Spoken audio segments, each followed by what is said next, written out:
কি প্রেম দিলারে বাড়ি ঈদ মানেই প্রেক্ষাগৃহে শাকিব খানের নতুন চমক আর দর্শকদের উপচে পড়া ভিড়। তবে এবারের ঈদুল আজহায় সেই সমীকরণটা একটু ভিন্ন মাত্রা পাচ্ছে রকস্টার সিনেমার হাত ধরে।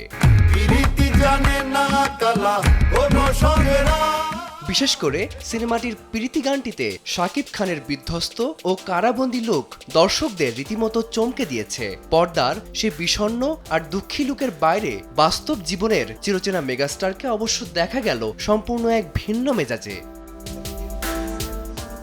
সম্প্রতি এক জমকালো গালা নাইটে হাজির হয়ে নিজের কাজের সাম্প্রতিক সাফল্য এবং সিনেমার গান না হওয়া সত্ত্বেও ডিজিটাল মাধ্যমে জয়ধ্বনি গানটির কোটি ভিউজ নিয়ে স্পষ্ট উচ্ছ্বাস প্রকাশ করেন এই শীর্ষ তারকা। শুটিংয়ের ব্যস্ত শিডিউলের মাঝেও চারপাশ থেকে আসা সাফল্যের খবর তাকে কিভাবে ছুঁয়ে গেছে সেই গল্প শোনান সানন্দে। লুকে নতুনত্ব, ডিজিটাল প্ল্যাটফর্মের রেকর্ড ভিউ আর সব মিলিয়ে আসন্ন কোরবানির ঈদে রকস্টার যে উৎসবের আমেজকে আরো কয়েক গুণ বাড়িয়ে দেবে, সিনে বিশ্লেষকদের আভাস কিন্তু সেদিকেই। ফারদিন মাঝার, সময় সংবাদ, ঢাকা।